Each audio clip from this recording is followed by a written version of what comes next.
बिस्मिल्लाहिर्रहमानिर्रहीम। नाज़रीन अस्सलाम वालेकुम, मैं हूँ इमरान वसीम। नाज़रीन, चेयरमैन तहरीक इंसाफ इमरान ख़ान के ख़िलाफ़ नई कार्रवाई का आगाज़ हुआ चाहता है। अब ये किस किस्म की कार्रवाई है जो साबिक़ वज़ीर आज़म इमरान ख़ान साहब को फ़ेस करना पड़ेगी? ये क्या मामला है, इसकी तफ़सीलात अभी कुछ देर में आपके साथ हम शेयर करेंगे। इसके अलावा नाज़रीन, एक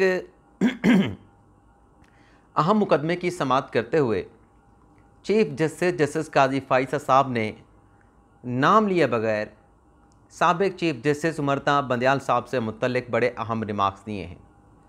वो रिमार्क्स क्या हैं और उन रिमार्क्स में किन अदालती अमूर की निशानदही की गई है, इसकी तफ़सीलात भी इस वीडियो लॉग में आपके साथ हम शेयर करने जा रहे हैं। और मंसूर अली ख़ान साहब ने कौन सी दो ख़बरों पे पर्दा डाल दिया या कौन सी दो ख़बरों पर मुकम्मल खामोशी अख्तियार कर रखी है, इसकी डिटेल। और इसके अलावा नाज़रीन, हमारे वीडियो लॉग की जो दीगर अहम ख़बरें हैं उनकी तफ़सीलात भी आपकी खिदमत में पेश करेंगे। तो मंसूर अली ख़ान साहब की जो ख़बर है कि कौन सी दो ख़बरें हैं जो मंसूर भाई ने अपने नाज़रीन के साथ उनकी तफ़सीलात शेयर नहीं की, इस खबर की डिटेल से प्रोग्राम का आगाज़ करने से पहले नाज़रीन, तहरीक इंसाफ ने कुछ एक एलामिया जारी किया है और उस एलामिया में तहरीक इंसाफ ने बताया कि हमारे ये लोग हैं जो पार्टी की तर्जुमानी करेंगे। अब ये सवाल ये पैदा होता है कि ये नए तर्जुमानों के नाम क्यों देना पड़े। इसमें फ़ारूक हबीब साहब हैं, मंजर आम पे नहीं हैं, शोएब शाहीन साहब हैं, वकील हैं, लॉयर हैं, रऊफ़ हसन साहब हैं, अली मोहम्मद ख़ान साहब हैं और बैरिस्टर गौहर साहब हैं जिन्हें पार्टी का तर्जुमान मुकर्रर किया गया है। अब इसमें जो मेरे ज़हन में एक चीज़ आती है कि आखिर क्या वजह बनी, ये लोग पहले भी तर्जुमानी कर रहे थे, फ़ारूक हबीब साहब भी कर रहे थे, इनका दोबारा से नाम क्यों देना पड़ा? तो बता रहा ऐसा लगता है कि कल जो एक एम्बेरसिंग या अकवर्ड सूरत हाल क्रिएट हुई कि जब पंजोता साहब ने और मरवत साहब ने ट्वीट्स किए कि इमरान ख़ान साहब को अटैक से अडयाला मुंतकिल किया जा रहा है, लेकिन बाद में वो ख़बर दुरुस्त साबित नहीं हुई और उस पर वीडियो स्टेटमेंट भी थे पंजोता साहब के। तो ग़ालिबन जो इस किस्म के बयानात होते हैं कि हर कोई बयान दे रहा है, हर कोई पार्टी की तर्जुमानी कर रहा है, इमरान ख़ान साहब से मुतल्लिक़ इन्फॉर्मेशन दे रहा है, तो मेरे ख़्याल में उस चीज़ को, इस ऑकवर्ड जो सूरत हाल कल फेस करना पड़ी, उसको मुस्तक़बिल में अवॉइड करने के लिए ये ग़ालिबन पाकिस्तान तहरीक इंसाफ ने फ़ैसला करके एलामिया जो है जारी किया है कि ये 5 लोग हैं जो PTI की तर्जुमानी करेंगे। मंसूर अली ख़ान साहब ने नाज़रीन अपने वीडियो लॉग में मीडिया से मुतल्लिक़ ख़बरें देते रहते हैं और सीनियर सहाफ़ी हैं, बड़ी अहम उनकी डिटेल्स होती हैं। वैसे तो और भी ख़बरें बहुत सारी, ज़्यादातर ख़बरें सियासत के हवाले से होती हैं, अदालती अमूर के हवाले से होती हैं, लेकिन मीडिया का भी इंसाइट वो देते हैं कि कौन सा PTI का यूट्यूबर है जो किसी चैनल में काम करता है, उसको नोटिस दे दिया गया, कौन से एंकर ने इस्तीफ़ा दिया, इस्तीफ़ा क्यों दिया, और कौन से एंकर को किस चैनल से ऑफ़र की जा रही है। तो पिछले दिनों मंसूर भाई ने ख़बर दी कि एक चैनल का नाम चेंज होने जा रहा है, एक बड़े चैनल का नाम चेंज होने जा रहा है। तो उन्होंने कहा कि मैं नाम अभी नहीं बताऊंगा कि वो चैनल कौन सा है, लेकिन ये ख़बर उन्होंने दी कि उस चैनल का नाम चेंज होने जा रहा है। तो हम इस ख़बर की मज़ीद जो फर्दर इंफॉर्मेशन या फर्दर जो इसकी डिटेल है वो आपके साथ शेयर करते हैं। तो नाज़रीन, एक तो ये है कि जिस चैनल का नाम चेंज होने जा रहा है उस चैनल से मंसूर भाई को भी ऑफ़र है और अब ऑफ़र एक्सेप्ट करनी मंसूर भाई का है कि वो एक्सेप्ट करते हैं, क्योंकि अभी रिसेंटली वो समा को छोड़ के हम न्यूज़ में गए हैं। तो देखते हैं कि इस ऑफ़र को एक्सेप्ट करते हैं। और बड़ी अच्छी ऑफ़र, जो मुझे ज़रा ने बताया कि बड़ी अच्छी ऑफ़र की जा रही है, लेकिन ज़ाहिर सी बात है कि अल्टीमेटली जो फ़ैसला करना है वो मंसूर भाई ने कर रहा है। इसके अलावा जिस चैनल का वो बता रहे थे कि उसका नाम चेंज होने जा रहा है, मैं भी उस चैनल का नाम नहीं बताऊँगा, लेकिन ये ज़रूर बता दूँगा कि उस चैनल का जो नया नाम है वो एक न्यूज़ होगा। यानी इससे पहले एक चैनल आया था आप न्यूज़ के नाम से, वो अभी टेस्ट ट्रांसमिशन में ही था कि वो क्लोज़ हो गया। लेकिन ये जो चैनल है इसका हेड ऑफिस लाहौर में है और इसका नाम जो है, जो प्रपोज़ किया गया है या जो रखने का फ़ैसला किया गया है, एक न्यूज़ से नाम से इस चैनल को दोबारा से रीलॉन्च किया जाएगा। तो अल्लाह ताला इस चैनल को कामयाबी दे।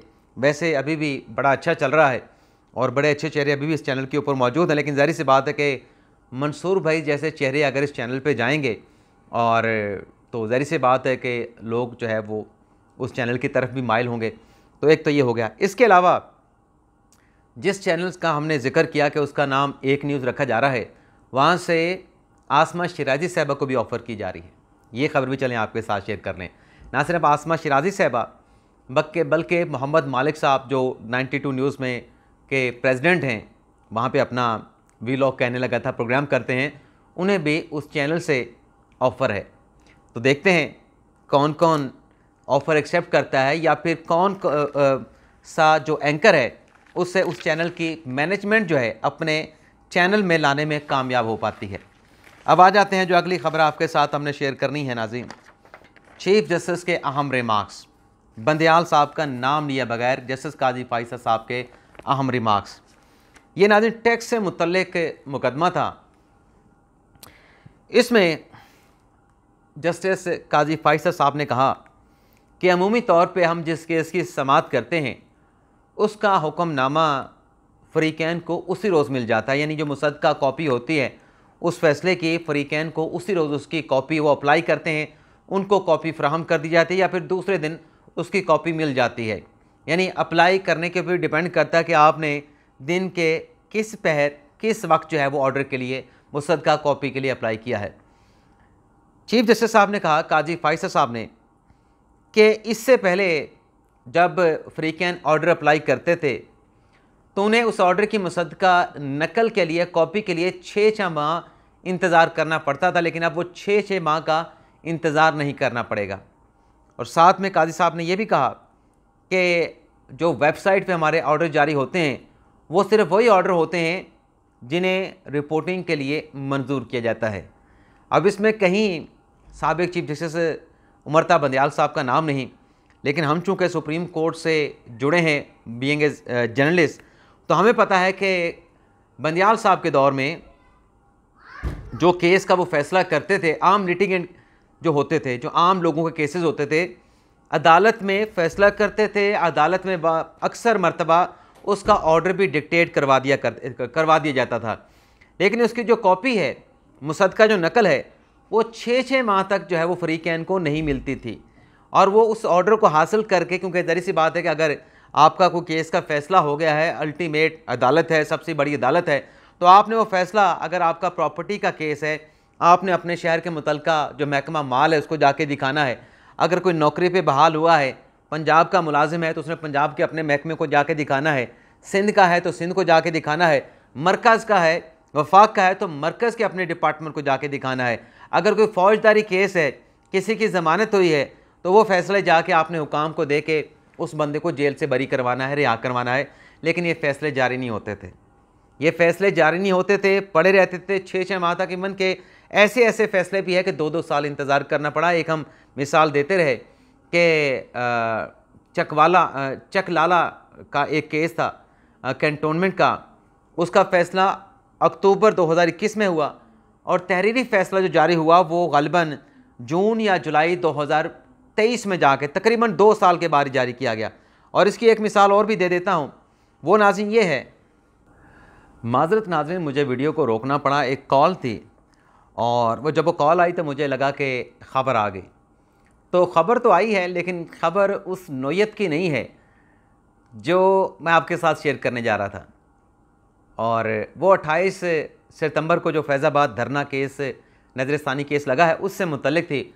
अगर वो ख़बर जिस एंगल से मैं सोच रहा था उस एंगल से आती तो आपके साथ शेयर करते, लेकिन ख़बर कुछ और है तो उससे ख़बर निकलती नहीं है। यानी ख़बर है, मेरे लिए ख़बर है कि जो कुछ मैं देख रहा था कि होने जा रहा है वो नहीं हुआ, तो मेरे ख्याल से अब वो ख़बर जो मैं सोच रहा था वो उस तरह नोयत की ख़बर नहीं जो आपके साथ शेयर की जा सके।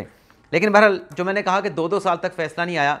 अभी आप देखेंगे रकुडे के हवाले से जो 5 रुकनी बेंच ने फ़ैसला किया कि हमें मुआहदा कर लेना चाहिए, उसमें अपने जमाल खान मंदूखेल साहब का और ग़ालिबन याया अफरीदी साहब का नोट आ चुका है। लेकिन मुख्तसर फ़ैसले के बाद अभी तक बंदयाल साहब उस बेंच को हेड कर रहे थे, रिटायर्ड हो चुके हैं, अभी तक तफसीली फ़ैसला नहीं आया। वो जो सदर साहब ने रेफरेंस भेजा था, हालांकि सदर साहब का जब रेफरेंस आता है बड़ी जल्दी आप उसको टेकअप करके उसको समाअत के लिए मुकर्रर करते हैं। अगर सदर के रेफरेंस की इतनी वक़्त है, अहमियत है, तो फिर उस पर फैसला भी तफसीली आना चाहिए था। तो वो दिसंबर का दिया गया फ़ैसला अभी तक जो है उसका डिटेल जजमेंट नहीं आया। तो ये आप देख लें, तो ये चीफ जस्टिस साहब ने जो रिमार्क दिए काजी फ़ाइज़ साहब ने, ये बज़ाहिर उसी पैराए में थे कि उनके जो चीफ जस्टिस थे बंदियाल साहब, जो कि रिटायर्ड हो चुके हैं, उनके दौर में क्या होता था, अब क्या होता है। इसके अलावा नाज़रीन एक और चीज़ भी है इसी केस में, मतलब टैक्स के एक और केस में काजी फ़ाइज़ साहब ने भी कहा, एक टैक्स के लॉयर थे FBR के, वो डॉक्यूमेंट्स पूरे नहीं थे, तो उनसे कहा कि हम तो ओल्ड फैशन के जज हैं, हम तो पूरे डॉक्यूमेंट्स देखेंगे फिर ही फैसला करेंगे। और पूरे डॉक्यूमेंट जमा ना करवाने पे काजी फ़ाइज़ साहब ने FBR के उस वकील को जुर्माना कर दिया 2000 रुपये का। वैसे तो वकील साहब की भी कमाल है, वो 1000 रुपये जुर्माना कह रहे थे कि 1000 जुर्माना कर दें, लेकिन काजी साहब ने कहा कि अब तो सीनियर वकील हैं, आपसे एक्सपेक्ट नहीं कर रहे थे, लेकिन चलें आप 1000 का है, हम 2000 कर देते हैं। इसके अलावा नाज़रीन बुशरा बीबी साहिबा के साबिक जो खावंद हैं खावर मानिका साहब, जिन्हें एंटी करप्शन ने गिरफ़्तार किया था, आज उन्हें सिविल जज के सामने पेश किया गया।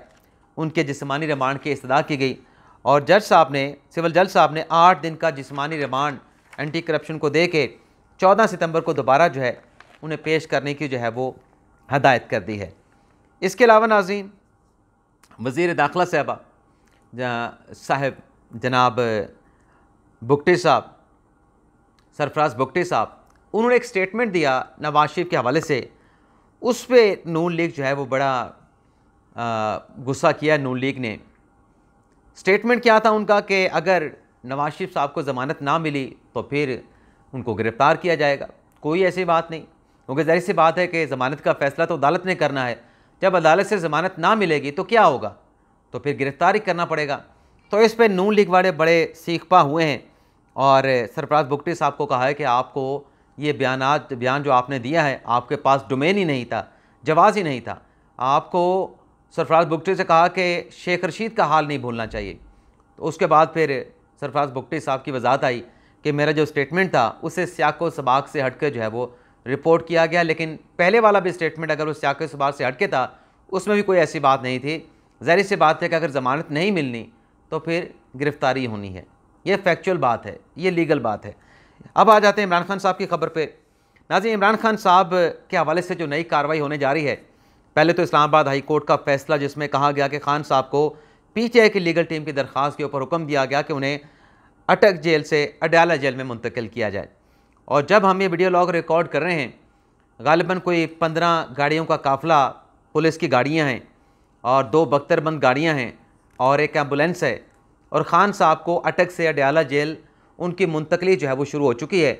और मोटरवे मतलब रास्ता मोटरवे जो है ख़ान साहब को अडयाला जेल मुंतकिल किया जाएगा।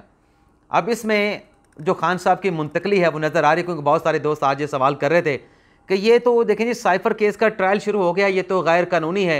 एक मुलज़म शाह महमूद कुरैशी है, दूसरे इमरान खान है, इनका अलग अलग ट्रायल कैसे हो सकता है? ये तो एक ही जगह पर ट्रायल होना चाहिए, ये तो गैर कानूनी ट्रायल हो रहा है।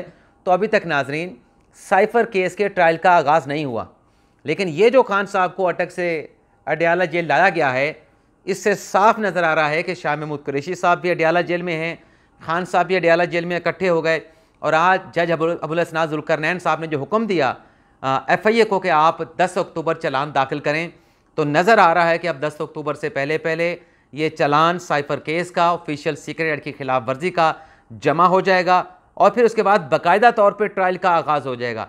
और वो ट्रायल देखना ये होगा, यानी बड़ी कार्रवाई का cipher case, official secret act की खिलाफ वर्जी का जो ट्रायल है उसका आगाज़ होने जा रहा है। और देखना ये होगा कि ये ट्रायल जो है वो अडयाला जेल में होता है या फिर ये जो ट्रायल है इसका जुडिशल कम्प्लेक्स में आगाज़ होता है। और अगर जुडिशल कम्प्लेक्स में हुआ तो फिर दोनों मुलज़मान को, शाह महमूद कुरैशी साहब को और इमरान खान साहब को जो मुश्तरका ट्रायल होना है, फिर उन्हें हर पेशी पे जो है वो जुडिशल कम्प्लेक्स में लाया जाएगा, यहाँ से दोबारा अडयाला जेल जो है वो वापस ले जाया जाएगा।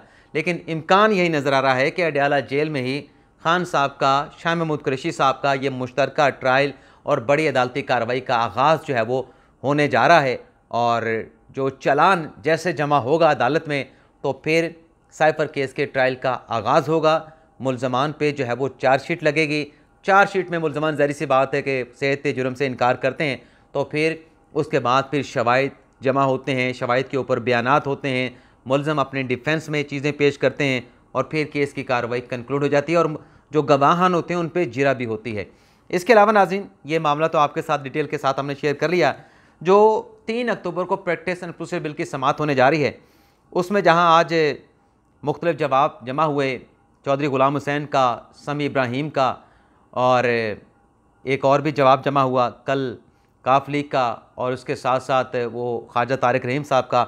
आज सुप्रीम कोर्ट बार के सदर आबिद ज़ुबैरी साहब ने और नियाज़ुल्लाह नियाज़ी, जो कि इमरान खान साहब की लीगल टीम के अहम रुकन हैं, उनकी जानिब से भी तहरीरी जवाब जो है इस केस में दाखिल करवा दिया गया है।